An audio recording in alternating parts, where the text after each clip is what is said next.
Hello வலிக்கண்ணம்மா. வணக்கம் வணக்கம். இன்னைக்கு புதன்கிழமை இரவு நேர வணக்கம் எல்லாருக்கும். நம்ம அனைத்து உள்ளங்களுக்கும் இன்னைக்கு இரவு நேர வணக்கம்.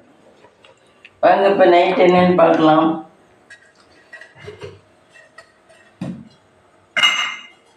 நைட் தோசை தோசை ஊற்ற போகிறாங்க. தோசை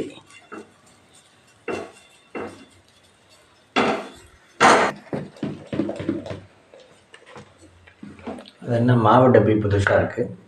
இல்லையே, எப்பயும் இது எதுக்கோ கொடுத்தேங்க, அதில் வாங்க. கொஞ்சம் தண்ணி ஊற்றுறோம் மாவுக்கு. கெட்டியாக உள்ளது, ரொம்ப கெட்டியாக உள்ளது. வலிக்கண்ணம்மா இன்றைக்கி உடம்பு எப்படி இருக்கு? உடம்பு கொஞ்சம் அப்படியே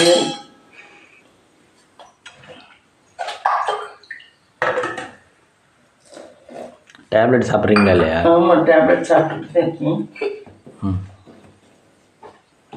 எனக்குலாம் எப்பவுமே உடம்பு சரியில்லாத உடம்பு தான்.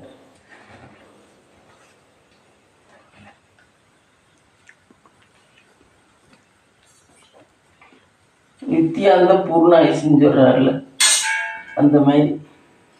அப்படின்னா நித்தியம் உடம்பு சரியில்லை, ஆனால் பூர்ணாயுசு. இந்த தட்டுடு நித்தியம்னா என்னன்னு தெரியுமா? டெய்லி ஏதோ ஒரு நோவு, ஆனால் ஆயுசு மட்டும் பூர்ணாயுசா அப்படின்னு சொல்லுவாங்க. நித்தியம் அந்த பூர்ணாயுசுன்னு எங்கள் அம்மாவை சொல்லுவாங்க. உங்களுக்கு ஊத்தாப்பம் ஊற்ற தெரியுமா? ஊத்தாப்பம் இதுவே சின்னதாக ஊற்றினா ஊத்தாப்பம். ஊத்தாப்பத்துக்கு மாவு வேறையா இல்லை இதே? இதே மாவு தான், இதே மாவு தான். ஊத்தாப்பத்துக்குன்னா கொஞ்சம் புளிச்சிருக்கணும்னு நினைக்கிறேன் மாவு.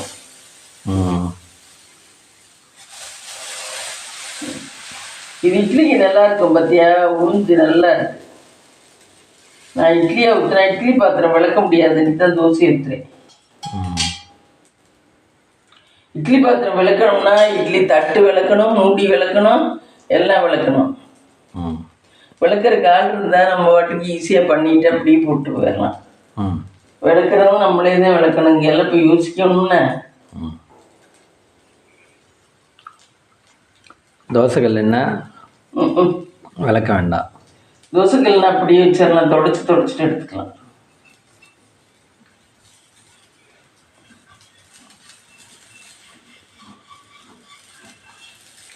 வலிக்கு நம்ம எத்தனை தோசை ஊற்றலான் இருக்கீங்க? கொஞ்சம் சாதம் இருக்கு, ஒரு 7-8 தோசை ஊற்றலாம்.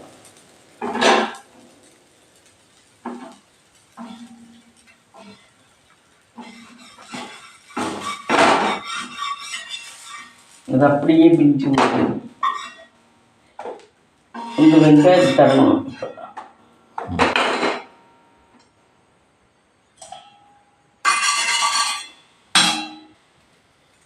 இந்த இடம் இப்படி வலுவலுன்னு இருக்கணும், அப்போதான் தோசை எடுக்க வரும்.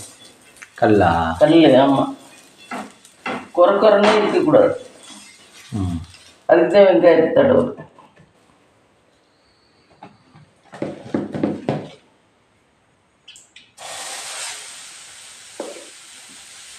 அது வெங்காயத்தை தடவுறதுனால அது என்ன, அதுக்கு என்ன கான்டாக்ட் இருக்கா?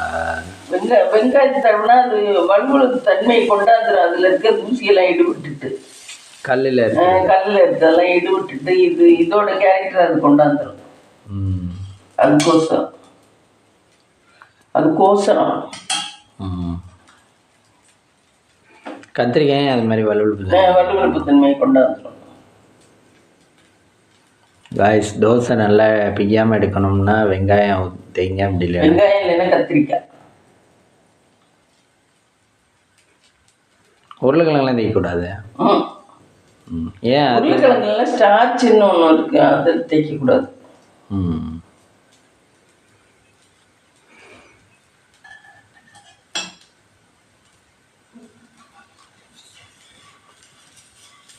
பார்த்தியா, நான் ஒழுங்கா தடவுன உடனே எப்படி வருதுன்னு எடுக்க. ஒயிட் தோசை.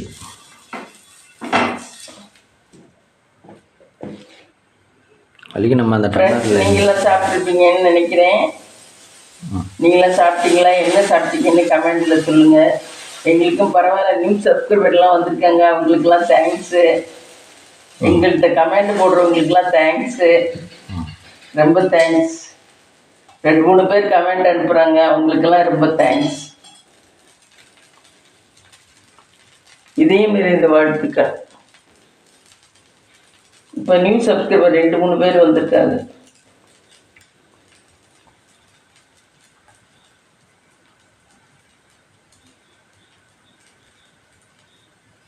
அது என்ன மம்மி டம்ளர் இல்லைங்கிட்டு புளிக்கட்டு அன்னைக்கு தாளிச்சது, புளிக்கட்டு தாளிச்சது கொஞ்சோண்டு இருக்காது. ஒரு நாள் இவ்வளோ சாதத்துக்கு போட்டு பண்ணிடலாம், அதுக்காக எடுத்து வச்சு.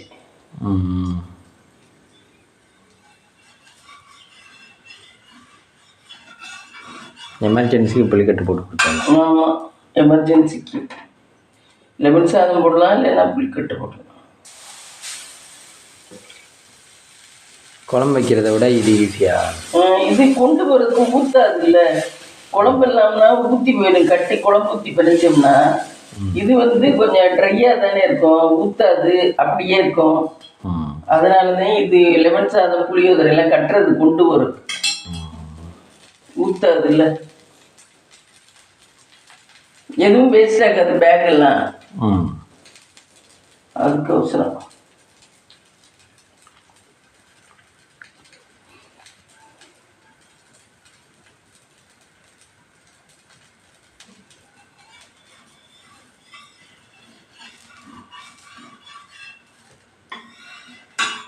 அந்த காலத்துல இப்போல்லாம் குலதெய்வத்தின் கோயிலுக்கு நம்ம ஒரு நாளில் போயிட்டு வரோம்ல, அப்போல்லாம் எத்தனையோ நாள் மாடு வண்டி எட்டி போவாங்களாம்.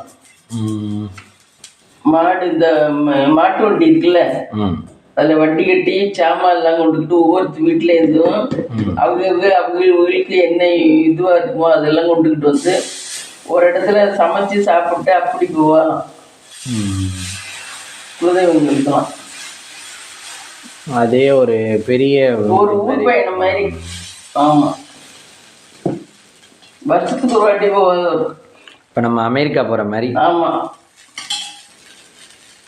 அமெரிக்காவில் எல்லா ஜாமானும் தேவையான மளிகை சாமான், அரிசி பருப்பு காய்கறி எல்லாம் கொண்டுக்கிட்டு, கரண்டி சட்டி எல்லாம் கொண்டுக்கிட்டு பொம்பளைய வண்டியில் போகிறது. அங்கே எங்கேயாவது இருக்கிற நிழலாக இருக்கிற இடத்துல கல்லை வச்சு தீ மூட்டி சட்டியை வச்சு சமைக்கிறது. சமைச்சு எல்லாரும் ஒத்துமையாக சாப்பிட்டு கூட்டாஞ்சோறுங்கிறது.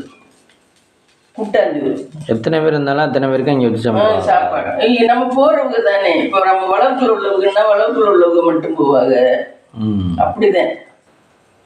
சின்ன சின்ன சித்தப்பா பெரியப்பா இப்படிதான் போவாங்க, வேற என்ன ஊராட்களை எல்லாம் கூட்டிக்கிட்டே வர்றாங்க. அதுவும் தான் மெம்பர் கூட இருக்குங்களா அந்த காலத்துல. ஆமா, பிள்ளைய ஊட்டிய பேரன் பேத்தி எல்லாம் தானே இருக்குங்க. அப்ப எல்லாருக்கும் சமைக்கணும்ல. ஆமா, அப்போ போற இடத்துலயும் அந்த மாதிரி சமையல்காரை ஒரு ஆளை கூட்டிட்டு போவாங்கன்னு நினைக்கிறேன். அந்த காலத்துல சமையல்காரை வச்சிருப்பாங்க, சமையல்காரை ஒரு ஆளை கூட்டிட்டு போவாங்க. காயெல்லாம் நட்டி கொடுப்பாங்க, சமையல்காரை போட்டு திறக்கி சட்டியில வேக வைப்பேன். நீங்க அந்த மாதிரி இருக்கீங்களா? எங்க காலம்லாம் அப்படி எல்லாம் கிடையாது. எங்க காலத்துல பஸ் எல்லாம் வந்துருச்சு, பஸ் ட்ரெயின் கார் எல்லாம் வந்துருச்சு. அது ரொம்ப முன்னோர்கள் காலம்.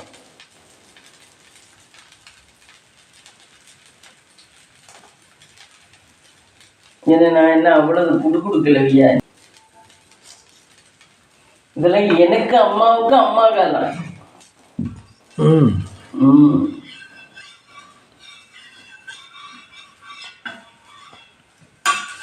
ஆனா அப்பெல்லாம் ஒற்றுமை இருந்துச்சு வளவுக்குள்ள உள்ளவங்கலாம். இப்பதான் வளவுக்குள்ள உள்ளவங்களே பிரிச்சுக்கிட்டு அவ்வளவுக்குள்ள தனித்தனியே வீடு கட்டிக்கிறாரு. என்ன சின்ன வீடா இருந்தாலும் தனித்தனியே கட்டிக்கிறாரு. இப்ப வளவு அந்த மாதிரி பெரிய வீடு யார் கட்டுறா? பெரிய வீடு இருந்தாலும் இவங்க தனித்தனியா கட்டிக்கிறாங்க. அவன் அந்த வீடை பராமரிக்கிறதுன்னு கஷ்டமா தான். ஆமா, எல்லாரும் ஒத்து சேர்ந்து பராமரிக்கணும். ஒருத்தட்ட வசதி இல்லைன்னா யார் போடுவா பணத்தை?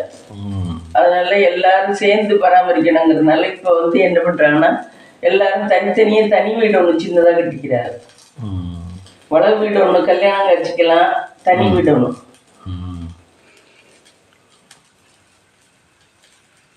ஆனால் அதுல இருந்து ஒற்றுமை இதில் இல்லை இப்போ. ம்.